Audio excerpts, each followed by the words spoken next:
welcome to Kitchen TV. It's the very first episode here in Aughrim, and I'd like to welcome for our very first show. We've got Sean over here to my left-hand side, and we have James over here to the right-hand side from Michael Dwyer's Pipe Band. Very welcome, guys. Thanks very much. Thank you.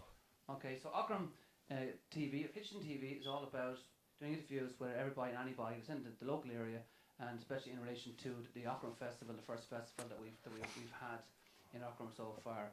And it's looking like it's going to be a fantastic success by all accounts so far. So I'd like to introduce Dave, that's over here. Hello. Okay, That's where it all stemmed from. brilliant. And where do you normally play in the local area then? What festivals do you play in, that sort of thing? Normally St. Patrick's Day is generally the first outing for what we would be classed as parish bands. Like what we have at the minute is not wouldn't be classed as a competition band. So we're a parish band. So most parish bands make their debut every year at St. Patrick's Day. And after that then throughout the summer there's various festivals and field days that we attend, the likes of the St. Coleman's with Sun Walk in Rathrum. We go in there, we go to the county show in Tinnahealy, various sports like the likes of Annacurra and Aughrim sports days, or anywhere that maybe might be an official opening or something like that to be done, where the band would be asked to attend. And you'd always get a rapturous, reception. Oh yeah, you always do. Yeah, a pipe band kind of adds a nice dimension to a day out for the people, and like the people in the locality, people have great pride in their pipe band. Yeah. In their own villages, you know. Sure, so they would. Yeah.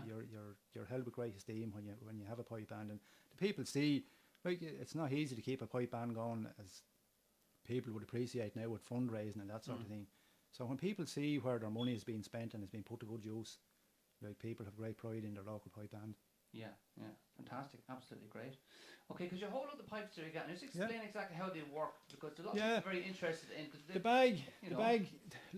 bag pipes from years ago have evolved an awful lot. Whereby years ago it was a sheepskin or a cow's hide was used for the bag. Where now it's synthetic now, and I think most of them were made back a few years ago from Gore-Tex. That was used by the American Army in Vietnam, where it doesn't allow moisture to go through, but it's still breathable. Yeah. And so that's what the bag is. It's a container. It's an air container, and it's like every bagpipe. The air is fed into the system through a blowpipe, which is controlled by a valve here, which means when you blow into the pipe, the air doesn't come back up and into your mouth. There's a valve in here which controls it. And then the drones, you have 3 drones here, 2 little tenor drones and a bass. And then the chanter itself, where the melody is played, has a chanter, that's what it's called, yeah. To enchant people. Well, at times. Dave asked a question there earlier about music, and is it specific to bagpipes? It is, in a sense, where we're restricted to 9 notes, which is just an octave and 1 note, and that's where we're restricted really to what the range of music that we can play. Even though nowadays pipe bands, the pitch of the chanters have came way up now, up concert pitch and even beyond it. Where years ago pipe bands got an awful bad name for going and squealing and squawking all over the place. Right. But now the music has come on in leaps and bounds in years. But the chanter is there's just a wooden reed in here made from a lacking cane. Generally is what the reed is made from, and that's what gives the melody. And the explain what a reed is. What is a reed? It's a function of a reed. It's 2 pieces of timber tied together on a brass staple. And the 2 pieces of reed vibrate then when the air goes through it, and depends on which holes are opened by the player, that gives you your note then that you're going to play your tune or your melody. It's similar to how a bird would actually make bird sounds, I'm sure. Or if you ever saw an oboe or something like that where the reed is put into the mouth and blown, it's identical in the set pieces. It has 9 notes. 9 notes, yeah. What are they? What key is that like, or is it a key or? B flat is where the chanter used to be pitched. So where we start off is G, A, B, C, D, E, F, G, and A again.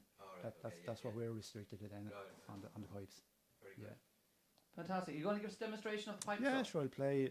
These are the kitchen pipes on Kitchen TV.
Yeah, there is lovely melodious, very nice sound. Yeah. So I was just watching you there playing the pipes. Okay, so you're blowing into what do you call that part? Blowpipe. The blowpipe. Yeah. Okay, so you're not blowing in all the time. No, it's just a knack that you develop after a while, where you keep a certain amount of air in the reservoir, in the bag, which gives you a chance then to just take a breath. Yeah. Use your elbow then to control the flow of air constantly to both the drones and to the chanter. Excellent. Okay. And are they similar to the uilleann pipes? Is there much difference? Oh, they are. Like an uilleann pipes, I think I'm nearly sure they can play 2 octaves. Or as I said earlier on, we're just restricted to 9 notes, and that's as much as we have. Fantastic. So, yeah. Fantastic. So you're one of the Byrnes of Aughrim too, aren't you? Well, one of many, yeah. My many. grandfather originated from. He lived on the Redner Road. He used to work in Fogarty's mill in Aughrim years ago, and then of course they had to move wherever their work was. So they moved to Rathrum in 1933, I think. Yeah. And he lived there for the rest of his life. But he had a brother that used to work in the quarry that John was talking about earlier on. He had a brother that was killed up there in that quarry. All right. So my grandfather played in the fife and drum band first, and then in the pipe band. So that's where my connection with the band comes from. So the Byrnes all have nicknames here in Aughrim, don't yeah, they? So they do indeed. And so which one are you? Crickets. You're the Crickets. Crickets. Would you like to explain that for people? Because that's really interesting. It's very unusual for Aughrim as well. Similar, a cricket is a small insect, and like as you said, you had to differentiate between all the Byrne families. So ours, we were the Cricket Byrnes.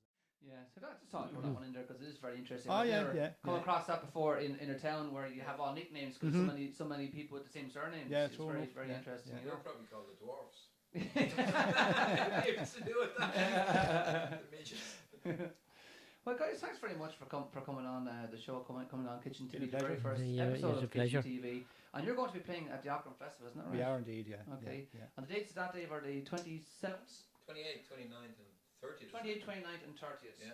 Of June this year. James is going to be leading in. Possibly Katie Taylor's doing for the opening of the festival on the Friday evening. We don't presume anything, but she's assured us if she's available.